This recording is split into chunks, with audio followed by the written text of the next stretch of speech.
There's no place to escape to. This is the last podcast. On the left. That's when the cannibalism started. What was that?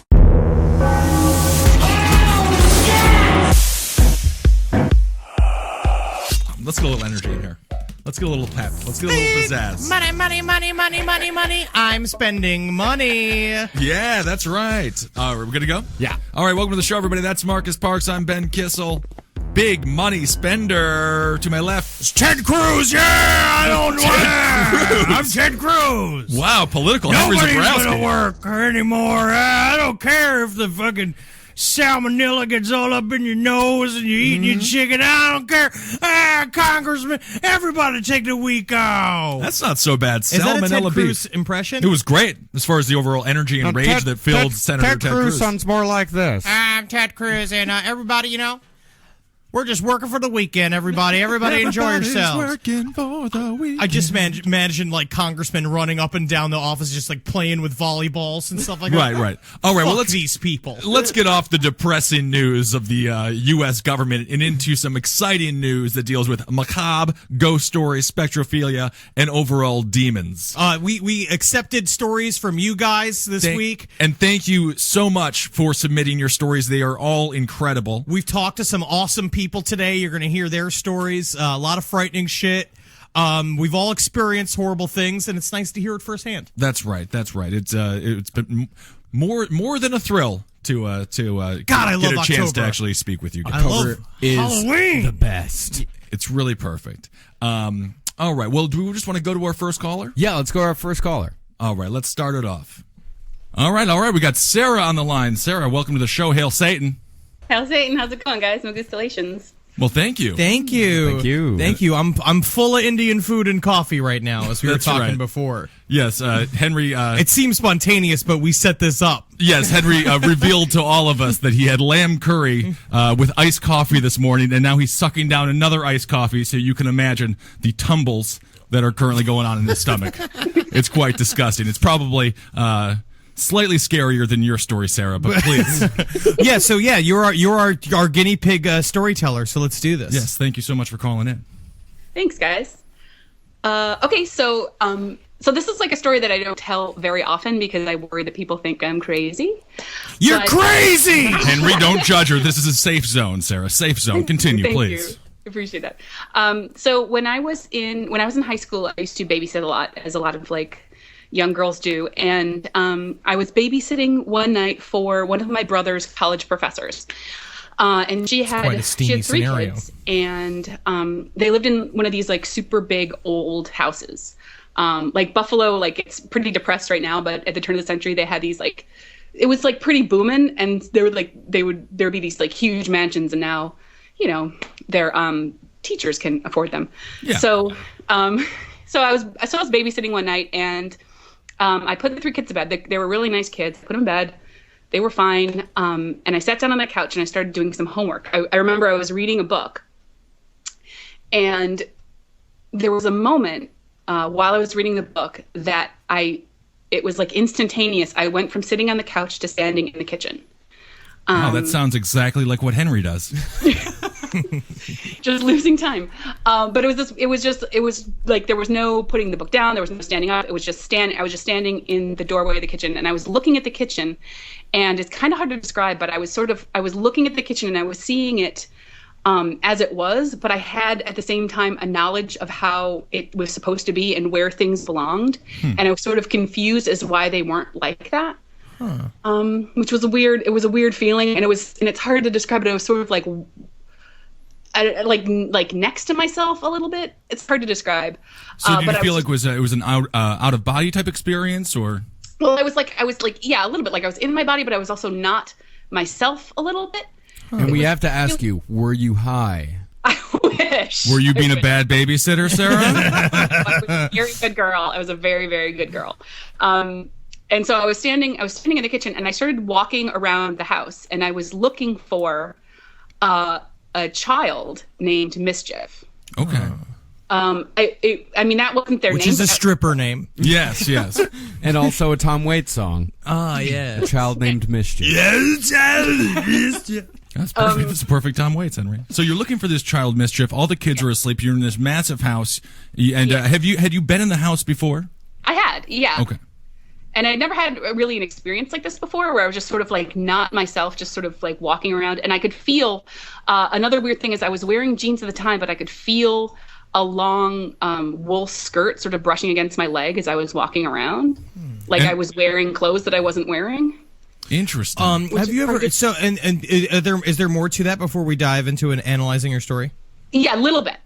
Okay. More to, so anyway, there's just a little bit more as I walked around the house and I was looking for mischief, and I walked to the top of the stairs to the second floor, and I stood at the top of the stairs and I just rested my hand on the banister, and I could feel between my hand and the banister like a leather strap that I had been carrying, and I said out loud, "Mischief," and at the end of the hallway a door slammed shut.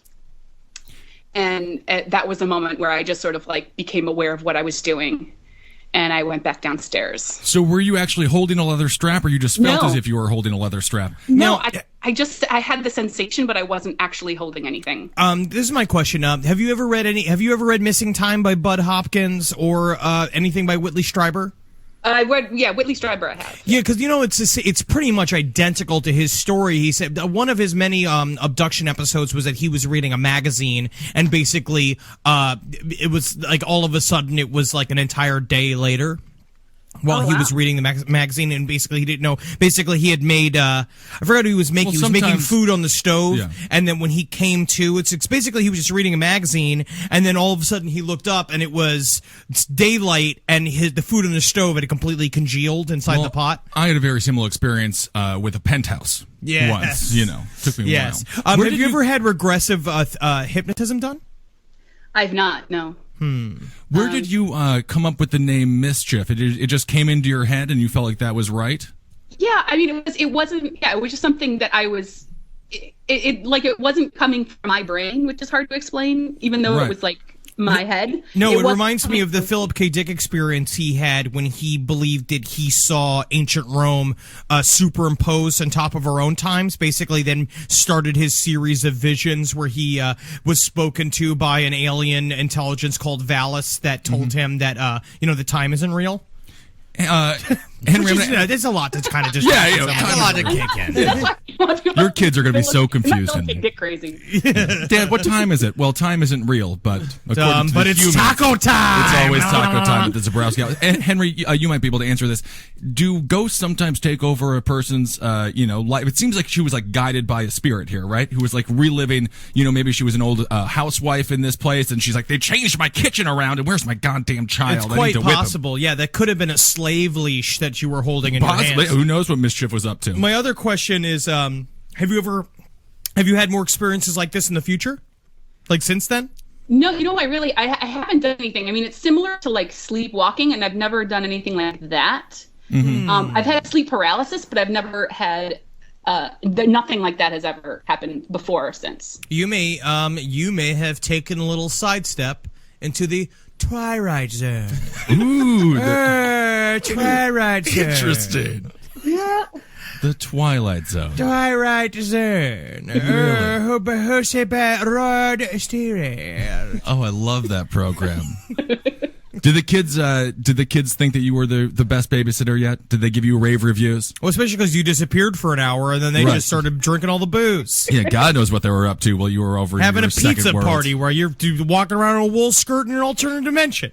Yeah, we played all kinds of wild, crazy games. No, they were fine. They were asleep the whole time, so they. Did you report this to the parents? And if so, did they have any sort of like a similar situation with them?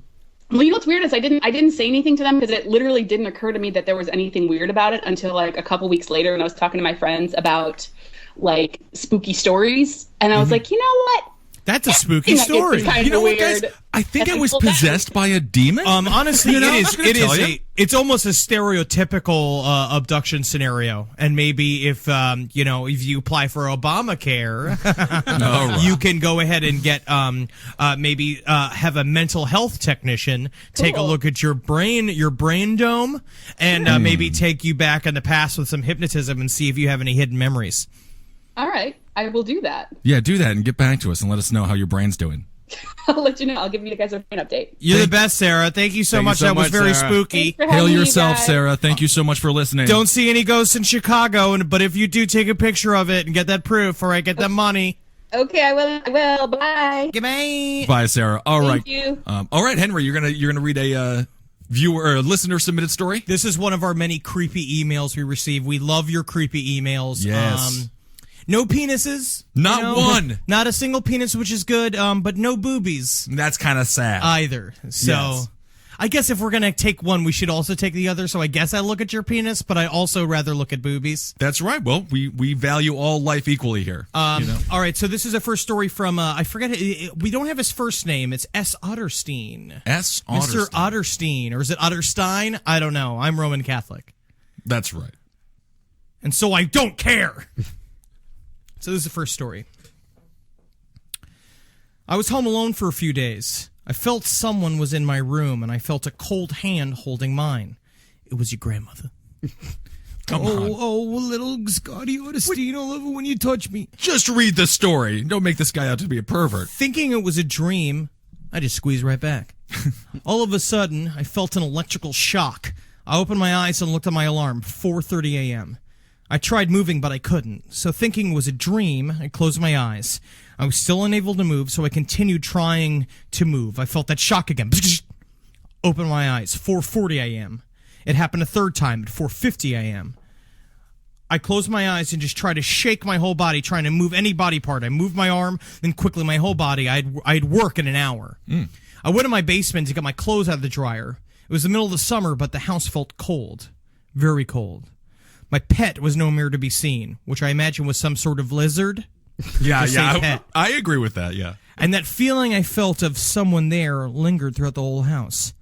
There's a small window in my basement the size of a license plate. As I grabbed my stuff out of the drawer, I looked through the window. Suddenly, that feeling of someone being there and being watched reached its peak. There sat a black cat staring at me. I slowly grabbed my remaining clothes, closed the dryer. It kept staring at me. I don't know why, but I walked to the window and started smacking the window, thinking it would scare it away. It kept staring. I finally blinked, then slowly walked away. I got dressed and drove off to work. I don't know what it was, but it was pretty freaky. That's a scary story, my friend. And here's another one. This other one he says really quick. Here's another one real quick. I'll let you guys decide if it's related or not. I opened my eyes and saw a deep, dark figure standing in front of me. My room is usually dark, slight light coming off the alarm clock, PlayStation light, etc. The figure was roughly 4 feet. I couldn't see any features like a face, body build, or anything, just deep black. I just remember thinking, who are you? I got an immediate headache and fell asleep. Later that night, I woke up with a hand on my shoulder. I opened my eyes and I was facing the opposite direction when I was facing the dark figure. So feeling that hand on my shoulder, I turned around thinking, I heard, "Are you okay?" And then there was the black figure again off to the side where it originally stood was the figure that had its hand on my shoulder. A 7-foot tall figure. Instead of being really deep black, it was light, not bright, more of a white. And again, I can't make any physical details. I went to sit up, slowly thinking that I was fine. Then they made for my window, then disappeared. I sat up in bed just staring. Stayed up for a while longer, thinking about what had happened. Very interesting. Again, very similar to Whitley Strieber's account of the aliens in his room. Sort of tiny figures. You could have been Terry the Gnome. I was going to say Terry the Gnome. I'm gonna fucking punch your balls. Sort of a Danny DeVito type. Little I'm gonna 4-foot sit up chubby on guy. it and put my gnome ass in your mouth. Oh yeah, lick my gnome ass. Oh yeah. Interesting, Terry the Gnome. Terry, Thank you you're so being much. inappropriate. And then the white figure tossing. also reminds me of the tall whites Sure. that Whitley Strieber immediately believed that one dressed up as a 1920s gangster for him. So Mr. Otterstein could have been visited by the tall whites, by the alien. Very much so. Maybe they were there to protect him. There's a lot more to this life. Indeed. All right. Well, thank you so much for submitting that story. And I think, why is the black cat so demonized among society? Is there an actual reason? I was thinking about this the other day. I saw a black cat and I'm like, oh, black cat. But I'm like, why? Who cares if it's a black cat? What's the mythology behind the black cat? I think it's straight racism. I think it is racism. There's more of a hair kind of racism. Hairism. Yeah, all cats are pink on the inside. That's right. And kind of on the outside if you shave them. It's funny. It's not in the Great Britain. Black cats are seen as lucky. Well, I guess everything's it's- opposite yeah, over there. that's the thing. They I call guess- trucks lorries, you know?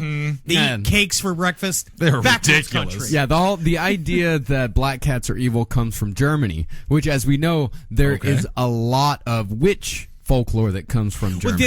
I think that a lot of the black cat has to do with they believe that witches and sorcerers always had some sort of animal companion. A familiar. Yes, a familiar. And Right. that cats are normally viewed as that symbol, especially, I mean, that goes back to ancient I Egypt. just think there were a lot of like lonely women that people called witches that loved cats. Yeah. And then they're like, well, black cats, you must be a witch. And in fact, when some people were caught with black cats, they would kill the person who had the black cat. But here, That's extreme. That is a bit intense. But here is a funny little punishment for that one.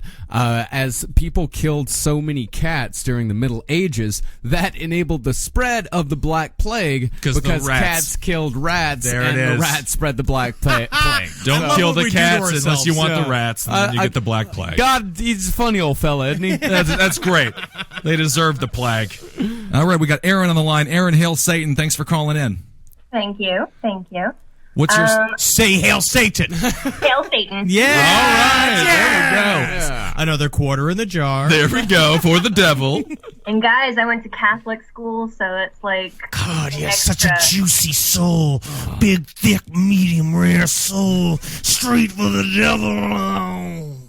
That is terrifying. I'm sorry. That is terrifying. I'm putting I my went, shirt back on. I went to Catholic school as well. It just immediately flew off when you started doing that. It's very bizarre.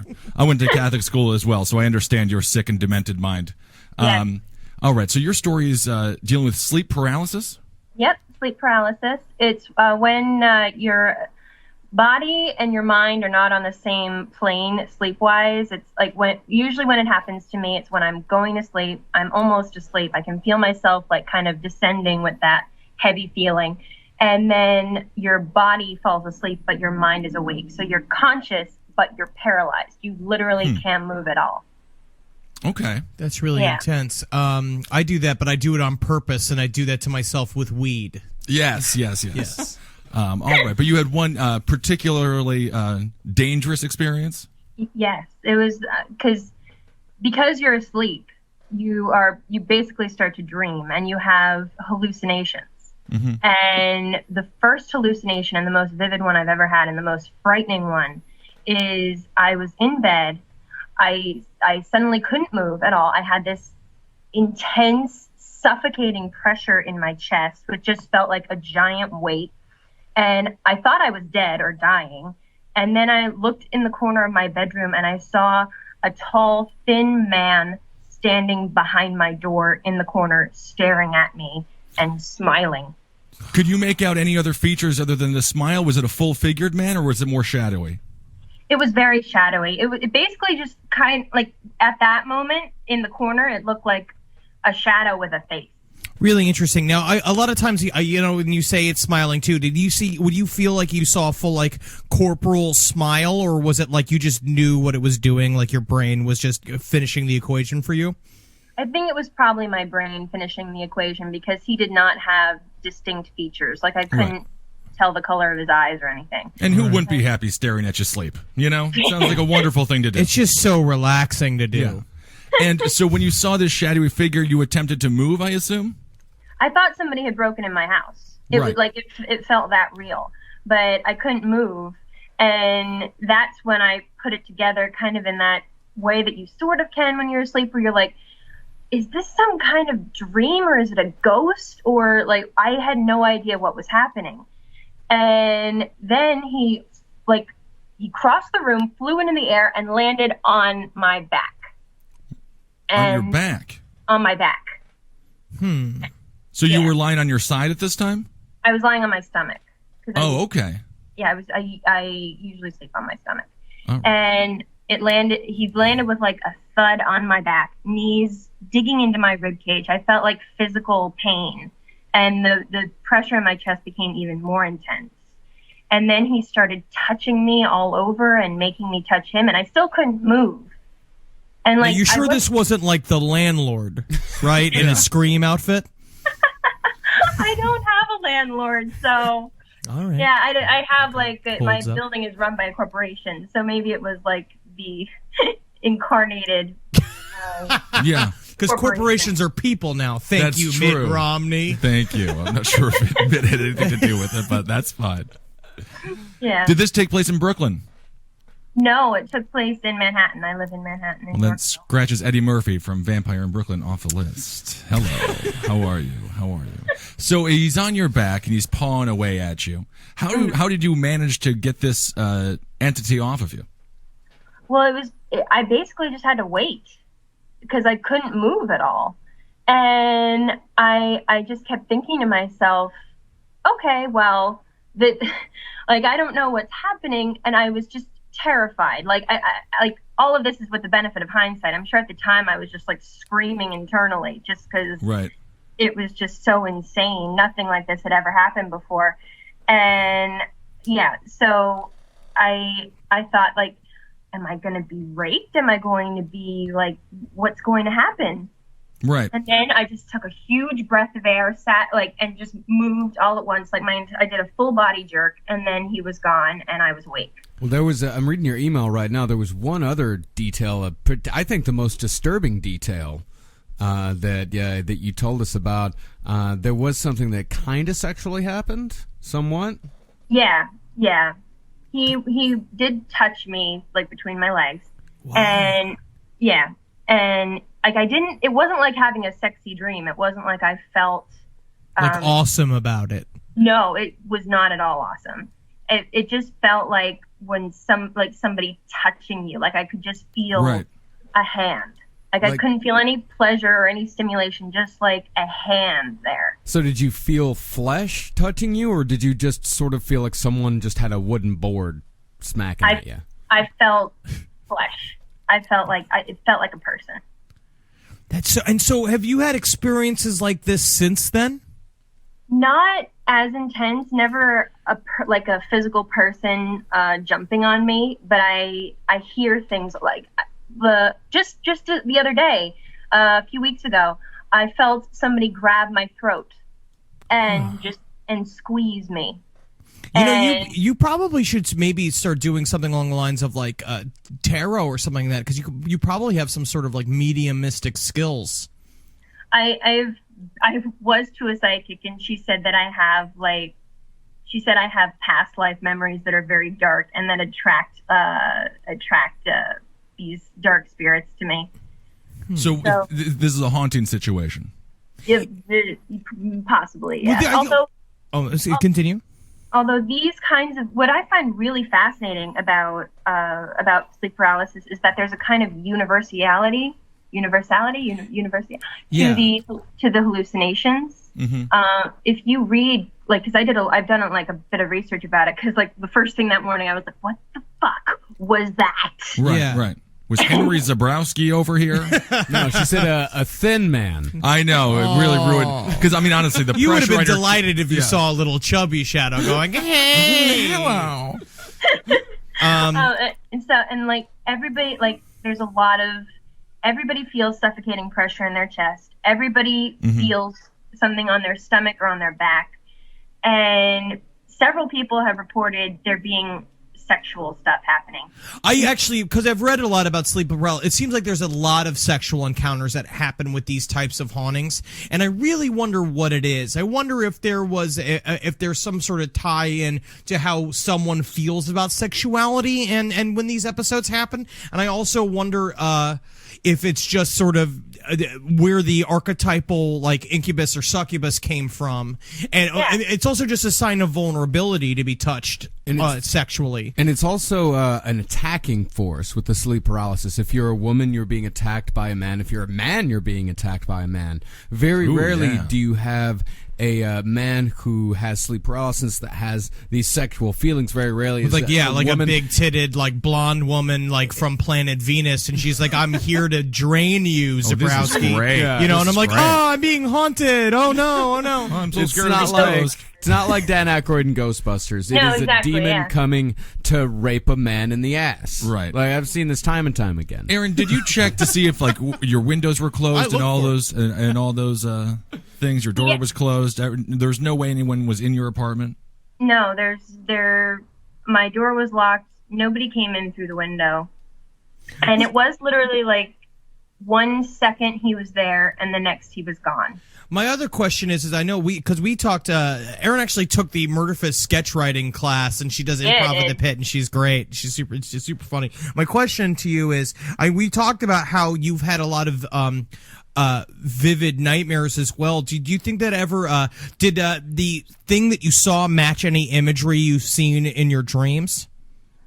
Honestly, like, he wasn't that, no, I'm going to say no, because I've had like dreams involving rape before, but never to such a vivid extent.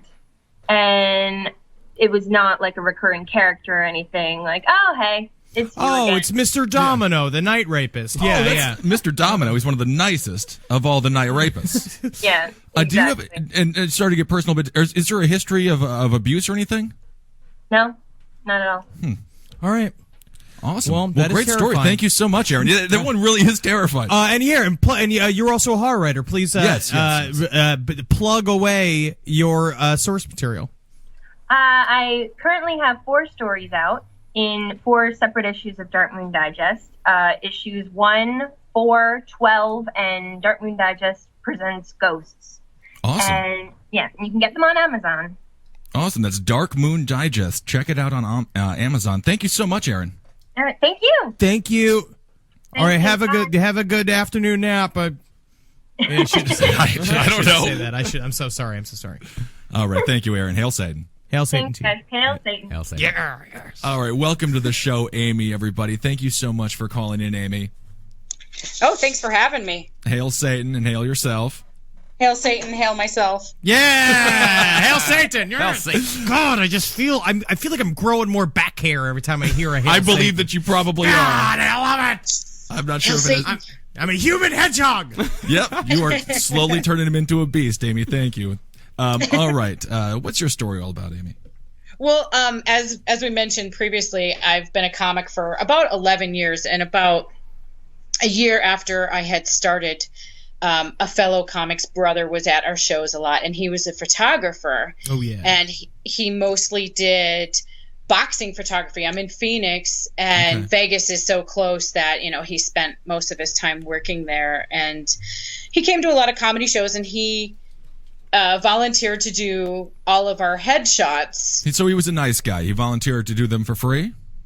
He volunteered to do them for free. He asked me out on a date, and I said no because I didn't want any drama, if it didn't go right or whatever. Right, You just got to right. get these free headshots first thing. That is what is matter Free here. headshots is the best part of this story. Yeah, So you keep could that date any phrase in dude mind. on the street.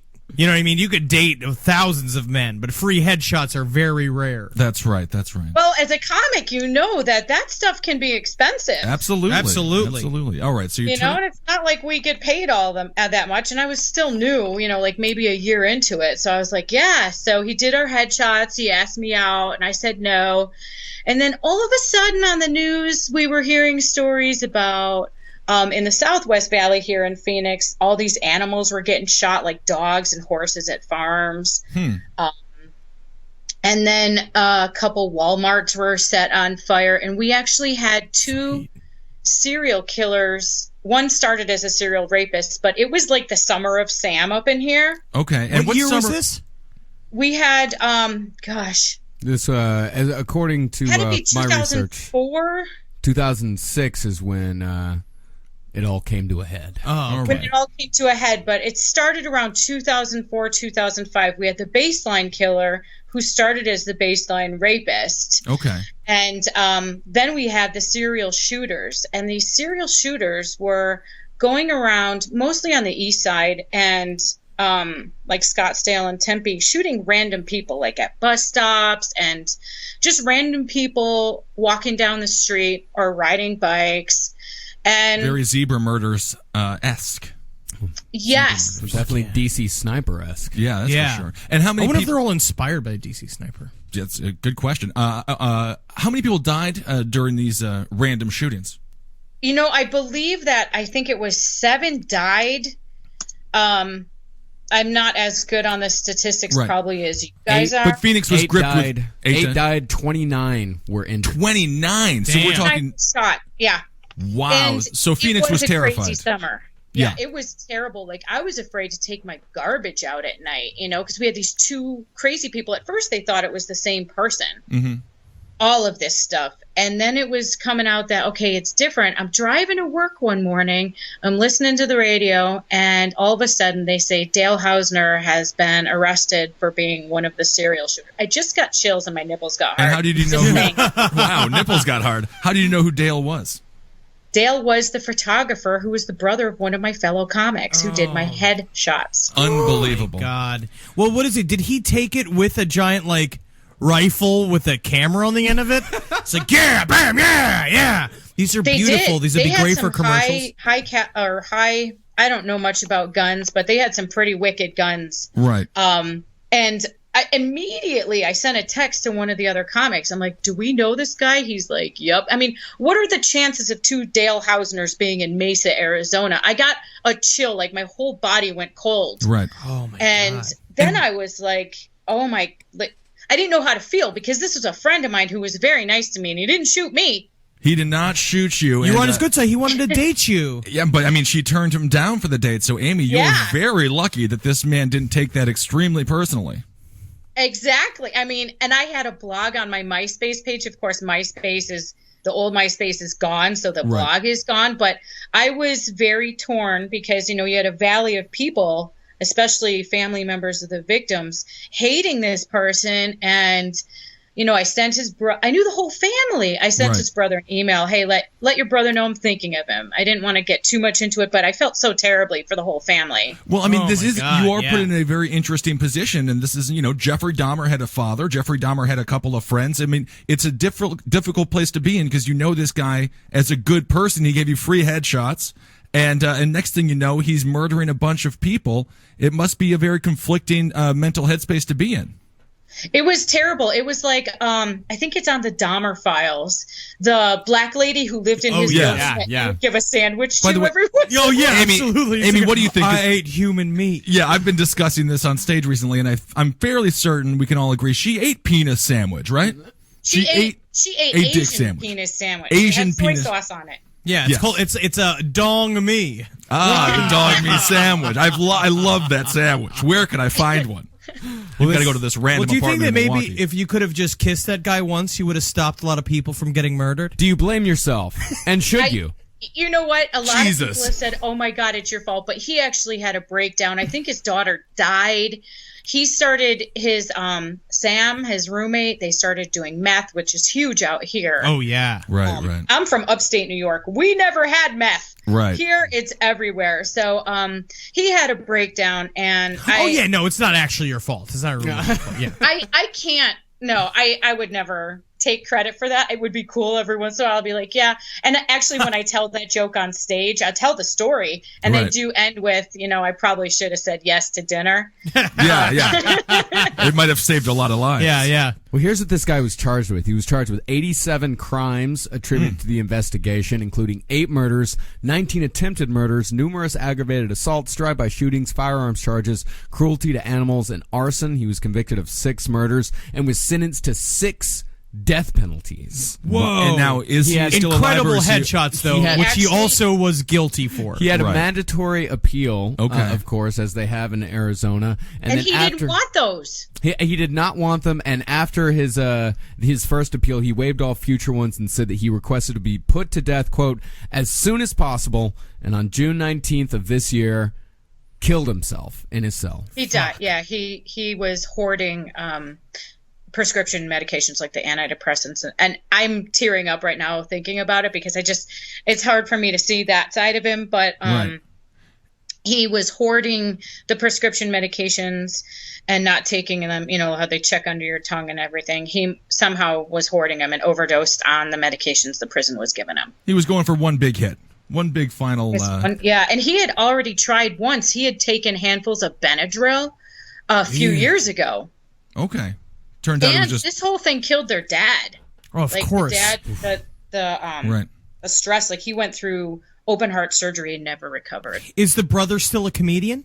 Yes. Wow. I mean, you got to be. You have no choice anymore.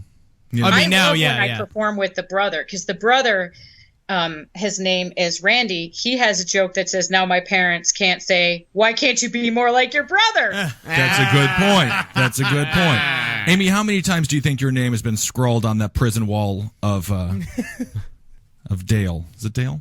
That would be Mr. Hausman. I'm going to pretend that it's not, because I really don't think that he even thought of me after that. But when I had told you I emailed the brother to say, hey, let him know I'm thinking of him, he emailed me back a couple weeks later and said, I let Dale know that you were thinking about him. He said hi, and he always really liked you. And I'm like, delete. Yep, delete.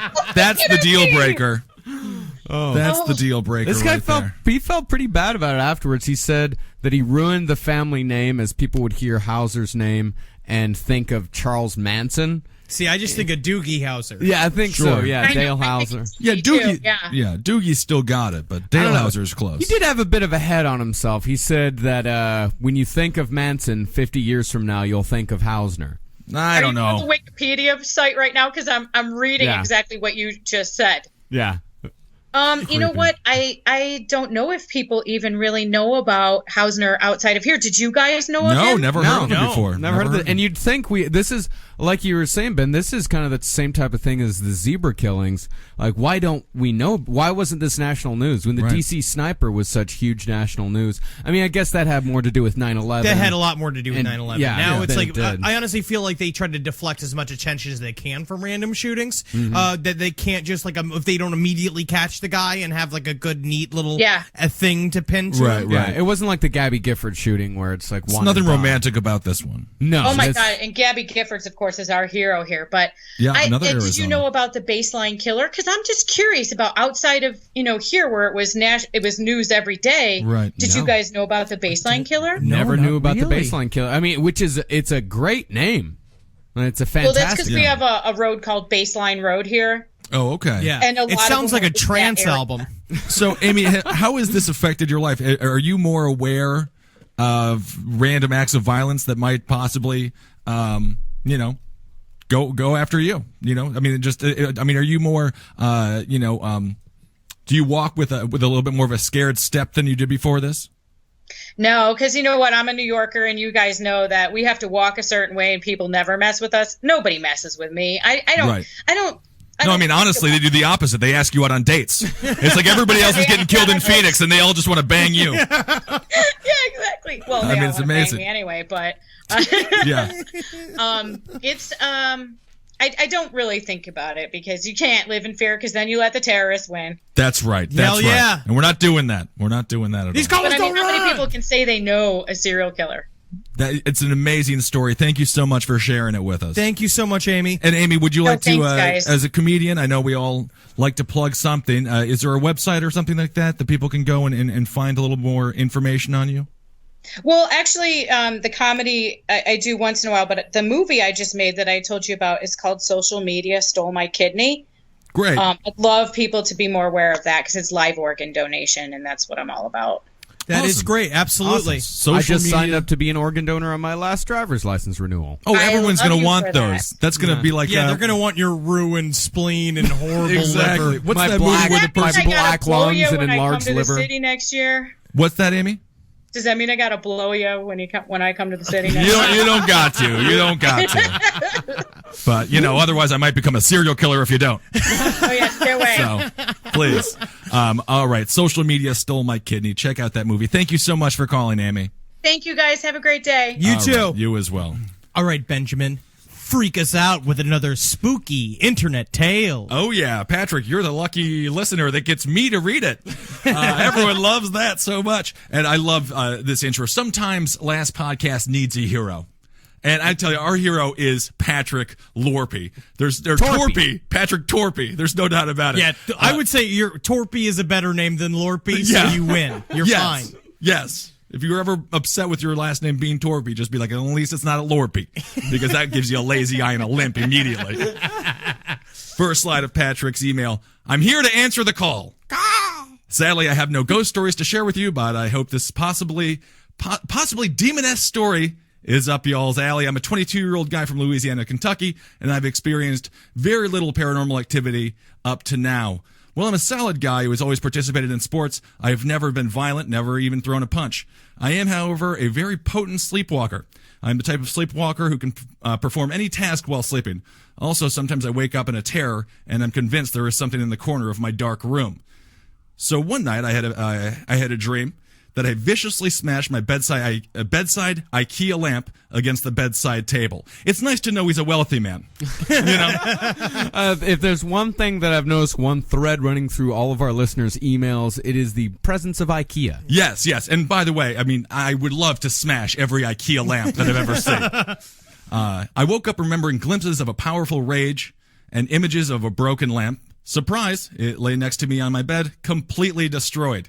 This happened again 2 weeks later when I broke my folding closet door out of its track. I remember doing it, but I was not in control, and it was absolutely necessary in my dream world. So he had a dream where he had to break his cabinet, and he did it, or his dresser. Maybe the same thing happened when you shit the bed. We're not talking about that story because it was an exaggeration, and we're not talking about the poo-poo gate anymore. Thank you. Who said we're not talking about it? I did, because I had too many. I have had multiple listeners are just like, it's not true. I'm just going to say it's not true. I do dream that I was sitting on a brownie. You know what? We're dealing with Patrick Torpy right now.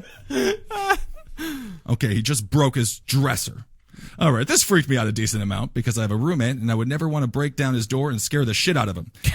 That would scare the shit out of him. The next incident was the least destructive but the most telling. I would read from a book every night before I went to bed, but one night I dreamt of a great struggle involving the book. So upon waking, I checked it out. A stack of pages was lying next to the book on my desk, but they were all still binded together. In my slumber, I had grabbed a large chunk of pages, about 200, from the book, and with great strain ripped them from the rest of the book. The back, that's difficult that's to really do. difficult. Extremely difficult. Yes. The back cover was still in place, so when I opened the book to check it out, I noticed the last page remaining in the book. 666. Hail Satan, yeah! The beast! I'm no expert in demons, but this might be a sign and a key to the changes in my nocturnal activities. I'm slightly worried. This is a real story. Thank you so much, Patrick. Fuck yeah. That's Absolutely, page 666. 666. When I write my biography, it's going to have exactly 666 pages, 40 pages of dialogue, and then 626 pages of silence. Wow. Yeah. That's exciting. Pictures of my butt Xeroxed over and over. Oh, I love that and chapter. you're going to pay money for it. I don't know if they will, but we'll see. Our next caller, Andros. Thank you so much for calling in, man. Absolutely. I'm such an honor to be on the podcast. Listen about 12 hours a day. Oh, hell yeah. Yeah, well, hail great Satan, to have man. you. Hail Satan. Hail Satan. All right, dude. What's your story all about? Well, like Marcus, I'm Texan. All right. And like Marcus, I had to get out of the state for quite a while. So I lived in Japan for 5 years. Wow. And, Awesome. I was dating a girl. Because it seems like the Japanese women love American men, right? Oh, and I think the idea of most American men are what Texans are. Yeah. You know, cowboy hats. We can really play it up. Indeed. And it works really I well. just say you might need to spend some time there, man. They yeah. I'm excited. I'm always in the wrong place. Was there what was the reason you had to go to Japan for 5 years? I was an Asian studies major in college, so it just kind of worked out. Oh, okay. Perfect. Asian butt studies. That's good. Yeah, of course, naturally. I guess I was an Asian studies major then also in college, if that's what it is. I think we've all studied a lot of Asians. yeah, I'm fairly certain. All right, so you're in Japan. I'm in Japan. I was dating a girl whose grandparents lived in Nagano Prefecture, which is kind of it's on the western side of Japan. So there's this thing in Japan called Obon, and it's basically like a Japanese Halloween. So it happens in August, Okay. And it's when all the families leave the big city, they return to their old hometowns, and they do a lot of stuff like they give offering to their ancestors. And what are some of these offerings? They'll go to the graveyard and clean the family gravesite. Okay. They typically do things. They'll leave out food offerings and alcohol and stuff at the gravesite. Okay. And they do a couple other things that I'll mention specifically during Obon. So we were all sitting around the house one day. It was me, my girlfriend, and her grandparents, and they basically said motioned to me to go put on my shoes, followed them out of the house, went down the road, went to what looked like an old graveyard, right? Mm-hmm. So the grandpa kind of approaches one of the graves there and starts praying in front of it. He goes on for a bit, and then he lights a bundle of flowers that he's had in his hand. I didn't notice it until then, but so he lights the flowers, and we start walking back. I'm not really that good at Japanese at this point, by the way. I'm not really sure what's going on. Right. So I'm just kind of I'm just trying to follow the family to the graveyard and coming back. So once we get home, it's just a normal day. We're having dinner. We wash up. Yeah, go ahead. What was the mood at the gravesite? Was it something? Was it happy or was it somber? Was it? It was eerie. I mean, it was eerie. This is like way up in the mountains. There's not a lot of people that live there. A lot of the buildings are kind of dilapidated at this point. Mm-hmm. How many generations are buried in this place? Is it from a long time ago? Yeah, it's pretty big. So some of the grave sites, you can't even see what the names are anymore. You can't tell what year they died. It's all kind of been washed away by the rain and everything. Oh, wow. Okay, so you have this eerie experience. It's creepy as shit. It's like hundreds of years old.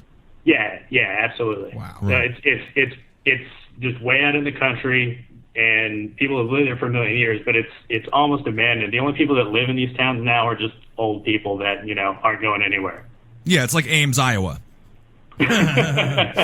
Yeah, something like that. All right, so you had an eerie cemetery experience. Now you're back at the house. You're eating dinner. Yeah, so we just have a normal dinner. We wash up, go to bed, and anyway, so that night I'm sleeping in what I think is the spare room, right? And I'm awoken in the middle of the night by something I can't see. It's pitch black. It's out in the country, right? And I couldn't move, but it felt like there were hands on my chest. And they started on my chest and went up to my neck, going back down to my chest, to my neck, and it's just like this sort of weird patting feeling. So I really didn't understand what was going on, but it was obviously really freaky, right? Right. I remember thinking, because also I had just woken up. I remember thinking, man, if I just go back to sleep, it'll stop, right? Right. So evidently that's what happened, because I woke up the next day. And I barely remembered it. I don't think I remembered anything in the morning. It was only later that it was Obon, so we were doing Japanese stuff. We were visiting temples.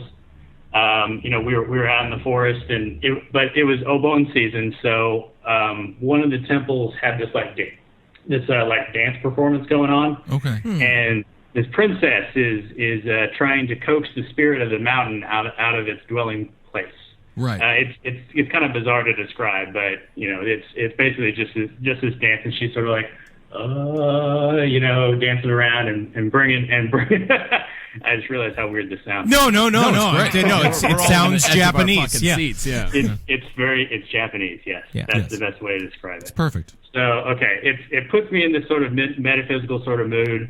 And then I remember what happened the night before. Mm-hmm. So I told that's kind of what that's for. The point of ritual is to create the mental state that you'll be open to receive, I guess, gifts from spirits or ideas from spirits. That's so they did it well. Sure. That could have been it. I think at the time, remember, I just didn't have any idea what was going on. That's just what they explained to me. Is like, oh, there's a princess, and so Right. Don't give the American the full story. He's going to rip off the thing and send it to fucking 30 Rock. Yeah, of course. Anyway, so I tell my girlfriend about it, and she goes white. she whispers something to Grandpa, and he turns around and just kind of smiles at me, and he says, so I know you didn't catch much of what was going on yesterday, but you know that Obon is the time when we Japanese, we honor our ancestors. Right. So yesterday, the grave we went to was the grave of my mother. She hasn't been dead very long, and I often feel her presence around me. You know, I love my mother, and I always want to make her feel special. So I make sure that, you know, every Obon, I say a prayer at her grave, and I light the marigolds for her. So I ask him, what are the marigolds for? So usually the last thing that we do for Obon is we celebrate a night together with our departed loved ones. But they're in the grave and no longer know the way home. So we light the marigolds so they can follow the trail of smoke back to our house. And I'm thinking, I say, wait a minute, you think it was your mother last night in the spare room? Ooh, this is getting hot.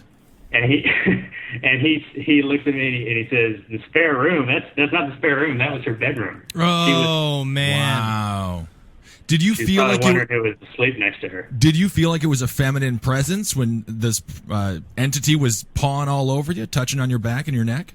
Yeah, it wasn't a very strong feeling, but I mean, you can feel fingers, right? It wasn't. Right. Yeah, you can feel the fingers on my chest. So it Interesting. was pretty. That's amazing. And had anybody else experienced a similar thing? Was that something that the grandfather had, heard of in the past regarding that room and his mother? I don't, the way that he was looking at me, I don't think it ever happened to him, but I don't think he was surprised. I mean, Japanese people really believe in this stuff, right? Well, I know that there's you can marry a ghost. You can marry a you really can. Oh, I cannot believe it happened to you. All I ever wanted is for it to happen to me, which is why I put the marigolds out to fry my prance. That's perfect. It sounded just like that. That's amazing. That's amazing. The Japanese do, like, ancestors and ancestor worship is a gigantic part of their religion. And so how much longer were you staying in that house, in that bedroom for? I was just there a couple more days. And did you experience anything else in those couple of days? Well, you know what happened, because I was pretty freaked out about this. I didn't write Marcus about this, but the next day I went with my girlfriend to the Japanese people have like a family shrine usually in the middle of their house, and I said a prayer and like rang the little bell. So that she wouldn't do that again. I said, "Hey, I'm here." I appreciate the gesture, but you scared the shit out of me. Yeah, you know what? Be able to go back to sleep. No offense, I just need my rest right now. That's you handled that perfectly with respect. Yeah. Mm-hmm. That's amazing. Well, all right. Well, thank you so much. Thank you so much and telling us that story, Andros. Hell yeah, guys! Hail Satan! Hail Satan! Buddy. We'll talk to you soon. Happy Halloween! Happy Halloween! All right. All right, welcome to the show. Thomas, everybody. Thomas is here all the way from beautiful Los Angeles. Hail Satan! Hail Satan. Yeah. Hail Satan, Thomas. All right, man. What's your story all about? Well, this took place around 99, 2000 at my old house. Where was your old house at? Close by the current one. That's semi-close to Los Angeles City. Okay, so cool. Los Angeles City. So, my old house, it was a small apartment, 2 stories. The previous owner was a woman who apparently died before we moved in there. Okay. So, was she an elderly woman or was it an unexpected death? Elderly woman. Okay. My favorite. Yeah. Love every night, I'd hear when I was a kid, I used to love the paranormal, so I was kind of hoping for something to happen when I heard there was a woman there dead before. That's my whole life. That tends to be the kiss of death, though, for actually getting haunted, because I want to be haunted so damn bad, and ghosts are too scared of me. So, one night I was sitting in the living room watching TV, and then I was wide awake. The windows are completely closed. The doors are closed. There's no vents or anything. I'm watching TV, and to the corner of my eye, we have this plastic tree sitting in the corner. All of a sudden, it just starts shaking violently. And I like double take. Like, did I just see that? I can hear it clearly, like the rustling. Right. And I just curl up to a ball, like, oh no, what's happening? I I wanted this to happen because I love ghosts and all that. This is Right. the problem, though, is you don't always get what you want. Because in the end, you want a ghost, but in the end, what you really want is just friends. This is way I our feel about- problem. This is our problem when we want ghosts, is that what we mean is friends. But we right. say when we're children is that we want ghosts. That's right. So this image of the tree shaking, first of all, it was enough for you to look away from watching Home Improvement. Yes. And stare at it. And then you immediately curled up into a ball and you were just gripped with fear? Pretty much. I was like, what could that have been? I know the windows are closed. If it was a cockroach or something, it had to be a pretty damn big cockroach. It wasn't. Bite your It head wasn't. off, man. It wasn't one of those. It wasn't one of those fake trees that you put batteries in and sings like "Take Me to the River," was it? No. It was a plastic tree. That was about it. And was this the only? And this was the only ghost activity you saw in that house? No, another time, I was in the restroom, and to close the door, you kind of have to pop it shut, like pull it all the way till it snaps. Mm-hmm. I'm sitting in there, and I just hear that sound. And I'm yelling, hold up, I'm almost out. And then I finish, I walk out, like, okay, come in. My mom just stares at me, like, what are you talking about? And I'm sorry. What sound did you hear in the The bathroom? door popping in and out. It was an old door, so you have to, like, pull it completely so it pops, Right. Okay. snaps into the lock. Sure. So I hear that, and I just walked out like, okay, Mom, you can go in. She just kind of looks at me like, what are you talking about? Right. At least it wasn't the tree standing outside the door. That would have been terrified. So you're here. Oh, get out of the bathroom! I've got to take a shit. You're a fake tree. I would understand if you were real. So you have two different incidents of paranormal activity going on in this house. Yes. And when you explained what happened to your mother, had she experienced any of these sorts of activities? Not at all. And so she just kind of looked at you like you were crazy. Yes, she still thinks I'm crazy because she's like devout Catholic, so I'm... Oh, there's nothing crazy about her. You know, she's a devout Catholic. You know, she just believes that you bread just turns eat into body. Jesus' meat every single day. Yeah. You don't No, think she's the that same ghosts can exist. Well, that's the thing. Yeah, I imagine that freaked her out a great deal because she probably thinks that you're consorting with the demon Right. himself. Probably. She knows I'm into that kind of stuff too, because I would used to go outside with the video camera and record the sky looking for UFOs. That's great. That's awesome. I used to do the same shit, but it was more like I just had a whole. I remember my mom found my folder I had full of clippings from the Unabomber case. I had like all of these articles cut out from the Unabomber happening. And she was like, "What is this, Henry Thomas?" And I was like, "Research, mother." Yeah, exactly. And I put my fucking Phantom of the Opera mask back on. Yeah. I think we all had, Marcus, you Totally alone. you had Ted Bundy's death picture after he was electrocuted. Yeah, on your wall. I had a copy of the Weekly World News where they ran a picture of him right after he was executed, and I cut it out and put it in my wall right next to my bed so I could say goodnight to him. That's so great. I used to hoard Weekly World News as I hoard my papers now. Yeah. But, yeah, that's great. So these are two incidents in this house, and did you ever find out, was there anything that occurred in that house that would have led to these things? Nothing at all, just random occurrences. And then you've moved out of that apartment, right? Right. And now your second place, you were saying there's something happening there as well? Oh, that was my friend's house, my friend's grandmother's house. Your friend's grandmother's house. What happened there? So, the way he told me the origin of the story before his grandmother moved in there was a man who would perform satanic rituals in the living room. Fuck yeah. Love it. Yeah. That's what they say about my fucking house. When they move into my house after I die. I think they're going to have to tear it down, Henry. I think that's The old only owners, they would, apparently the story was that he'd sacrifice dogs in the living room. Wow. And, Satan wouldn't enjoy that, though. He showed me, you could see, like, old blood splatters in the wooden floor, so I kind of knew about it, and he told me certain nights he'd see a large black figure, like, pacing back and forth, there was a back wooden patio. He could just see this figure walking. That's so much fun. And what did he think the figure was? Did he feel a presence with the figure, or he just saw it? He thought it was the old man who lived there. And that old man who lived there previously, who did the satanic rituals, he died. Yes.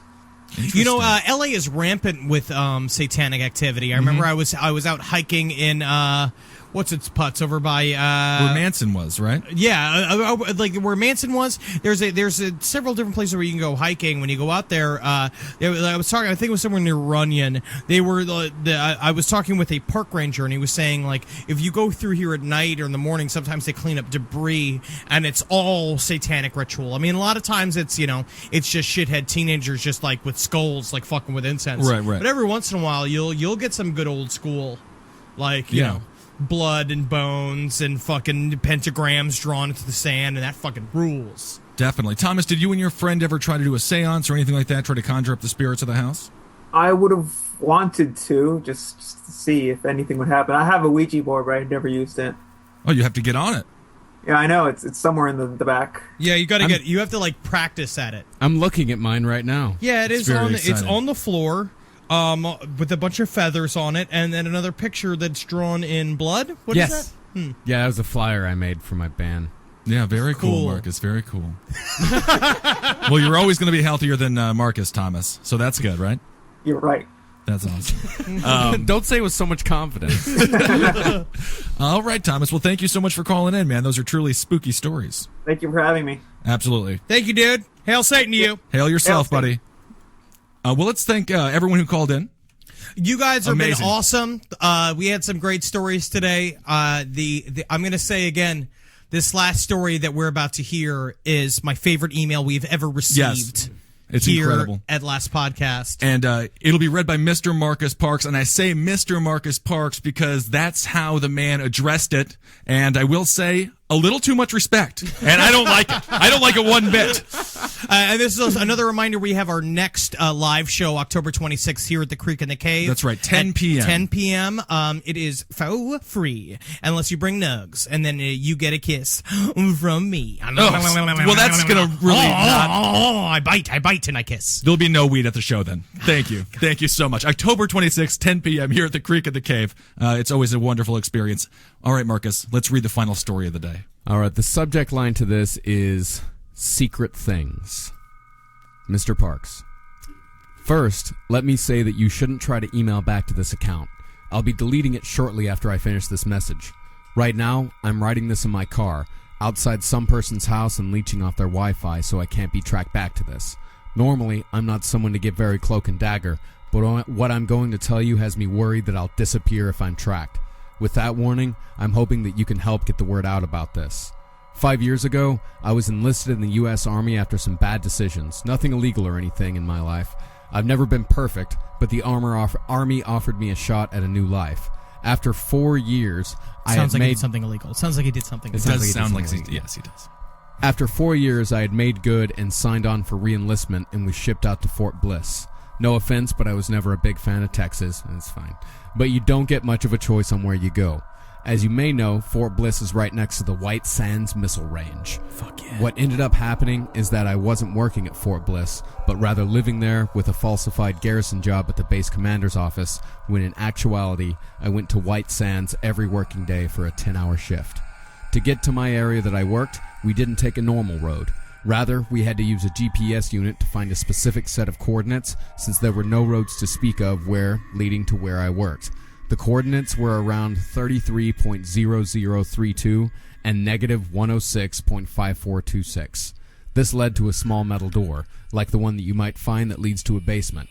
Once in, the door opened to a cavernous system of tunnels that I had to use a bike in to get to my area of work. Really interesting. Also, when they say the way they describe like the research facility, Mm-hmm. same thing, a full long an S4. Yeah. What is it technically? What Area 51 is called? These tunnels all went continuously down, so getting to the site was never an issue, but on the way back it really sucked. This was done partly on purpose, I'm guessing. For reasons that will become apparent at the end of the story, they didn't want anyone to have access easy ways out. My shift was a half-mile down the tunnel and then left, around 200 feet down, and then my area was on the right. Once there, I did my normal sign-in on the wall outside and stood guard outside the door. That's really all I ever did for the job. I was never told what I was guarding. It seemed like normal, if secret operation. I kept my mouth shut and did as I was told. Everything was normal for the first couple weeks, but then I started hearing the noises from inside the room. I normally heard the sounds of electricity coming from the room. that low hum that you hear near transformers. Sometimes it was enough to put my hair on end. I just figured it was an electrical workstation or something like that. What I started to notice was voices in the electrical hum. I brushed it off at first because I was standing in a tunnel underground all alone for hours on end. I thought I might have been hallucinating, but they got clearer with each passing day. 2 weeks in, I got orders that I had an overnight shift. I got to my station and set up for the 24-hour. The day seemed to progress fine, but at 10 p.m., I started to notice the voices and the electricity again, and the lights started to flicker on and off, which scared the shit out of me. There was a scream from inside the room, and all the lights for 50 feet burst. That's when I heard something. I don't have any good way to describe it, but it sounded like a wet static noise, if that makes any sense. I debated for a few moments on going into the room. All I had was a small flashlight that was standard issue, and everything seemed dark. I decided to open the door to make sure everything was okay. Once inside, I pointed my light around for signs of life. It looked like a lab with a bunch of computers hooked up to the ground. Huge wires all led from giant boxes into the ground from the room. There didn't seem to be anyone around, but there was another door that had a wheel on it, like you might find on a ship. It was slightly open, and there seemed to be a bit of light coming out of there. Inside the room was a grate on the floor that was emanating the light. I looked down inside and could make out what looked like 6 glowing water tanks. Each looked to have a glass cover over it, and I could see glass on the near one of the center ones and liquid all over the ground. That's when I saw something move. I couldn't tell what the hell it was. It moved by way too quickly, and it seemed blurry. After I saw it, my head started pounding and I got a nosebleed. I felt like I had a chainsaw burrowing into my skull. I ran out and closed the door with the wheel on it and got the hell out of the lab area. Once I got on my bike, I hightailed it out of there. It wasn't until I reached the night sky that my head stopped hurting. Other troops were already there, and I was quickly taken away on a stretcher while multiple troops began their descent into the tunnel. After a week at the hospital, I was told that I was going to be honorably discharged for medical issues. I also had to sign my life away to not talk about what I saw. Considering I really didn't know, I agreed. I just wanted the hell away. Around 6 months later, I started having seizures. The doctors told me there was something off with the way the synapses were firing. I think whatever it was, it got in my head and left some damage and some residual thoughts. Some days, I dream of being in a water tank with wires hooked up to all parts of my body. I can't move, and I can feel power surging through my body. I get these dreams more often than not nowadays. Honestly, I wanted to let someone know what's going on, even if it's meaningless. If I don't get found out for sending this, I'm probably going to die soon from everything going on with my head. Again, please don't try to contact me back. It won't work. That is one of the best stories I have ever heard in my life. It makes my one of these. Yeah. Thank you so much for submitting that story, and please, I hope you stay alive. We have, longer than you, just live expect. to tell your story. We're going to spread it to our small population here. Yes. There's of course a lot of things going on that we don't know about with our government. Yeah. And they're taking a week off, so yeah, fascinating. And I almost want to hear. I want to hear those coordinates again. So maybe if a fan wants to do a little research and figure out where the hell this thing actually is. yeah, you guys, we have the best listeners on the face of the They're planet. amazing, and thank you again, everyone who called in and everyone who submitted stories. And we'll do this again. And I hope to. We hope to hear from more of you people. For more of you people. What do you mean, you people? Last podcast. On the left list. And now, and another week off of our checklist on our way to the rebirth of our Savior. That's right. That's right. When we summon the devil, our Lord and Savior, Satan. All right. Well, thank you guys so much. We will talk to you soon. Hail Satan. Hail Satan! Hail me! Algeen. Hail yourselves. Megustalations. Yeah, Megustalations. Megustalations, And again, yes. October 26th, Creek in the Cave, 10 p.m.